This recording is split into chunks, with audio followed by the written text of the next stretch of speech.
लौरा, एक लेखिका जो शांति चाहती थी, उसे ओखेवन गांव में मिली। पहाड़ी पर एक पुराना घर उसे अपनी ओर बुला रहा था। सालों से खाली इसकी खंडहर हालत भूली हुई कहानियों की गवाही दे रही थी। निडर लौरा ने इसमें अपनी रचनात्मकता के लिए एक आश्रय देखा। उसे क्या पता था कि इस घर के अपने किस्से हैं। जिस दिन वो अंदर आई, हवा उम्मीद से भरी थी। धूल के कण कमजोर धूप में नाच रहे थे, जो गंदी खिड़कियों से छनकर आ रही थी। टूटे फूटे होने के बावजूद इसमें एक अजीब सा आकर्षण था। शायद ये फैला हुआ बगीचा था जो अब जंगली हो गया था, जो एक खुशहाल अतीत की ओर इशारा कर रहा था। या हो सकता है घर खुद ही हवा में राज फुसफुसा रहा हो। पहली रात लौरा की नींद बार बार टूटती रही। पुराने घर की खामोशी धोखा दे रही थी, चरमराहट और कराह से भरी हुई, जो उसकी रीढ़ में कंपकंपी भेज रही थी। जैसे ही वो सोई, एक फुसफुसाहट दिन की तरह साफ अंधेरे को चीरती हुई आई। लौरा, ऐसा लग रहा था जैसे आवाज दीवारों से ही आ रही हो।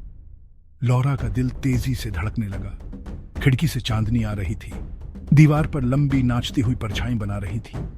क्या यह हवा का खेल था या कुछ और भयानक? उसने इसे घर के बैठने की आवाज समझने की कोशिश की, फिर भी मन ही मन बेचैनी का एक बीज बोया जा चुका था।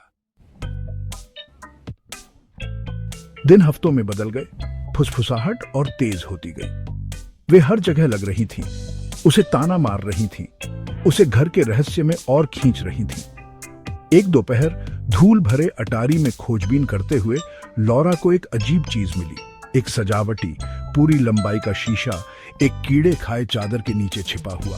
शीशा छूने में ठंडा था, इसकी सतह उम्र के साथ धुंधली हो गई थी। जैसे ही लौरा ने इसकी गहराई में देखा, उसने अपने प्रतिबिंब से ज्यादा कुछ देखा। एक क्षणिक छवि, परछाई में ढका एक आकृति उसकी दृष्टि के किनारे पर टिमटिमा रही थी। उसने पलकें झपकाई और वो गायब हो गई। लेकिन देखे जाने का एहसास, किसी अनदेखी चीज द्वारा देखे जाने का एहसास बना रहा। फुसफुसाहट उस रात चरम पर पहुंच गई। खाली हॉल में गूंज रही थी। लौरा अब डरी हुई एक बैग पैक कर रही थी, इस बुरे सपने से बचने के लिए बेताब। जैसे ही वो जाने के लिए मुड़ी, उसने उसे देखा। एक भूतिया आकृति, लंबी और दुर्बल, सीढ़ियों के नीचे खड़ी थी। उसकी आंखें, दो चमकते अंगारे उसकी आंखों में जल रहे थे। लौरा चीखी, एक तेज बेबस आवाज जो घर की दमनकारी खामोशी में निगल गई। आकृति उसकी ओर बढ़ी, उसका रूप गर्मी की लहर की तरह झिलमिला रहा था। फिर जैसे ही अचानक प्रकट हुई थी, वैसे ही गायब हो गई। लौरा भी चली गई थी।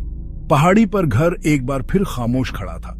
इसके राज बरकरार थे, अगली अनजान आत्मा के अपने जादू में फंसने का इंतजार कर रहे थे। फुसफुसाहट हालांकि बनी रही, अंदर छिपे अंधेरे का एक भयानक प्रमाण।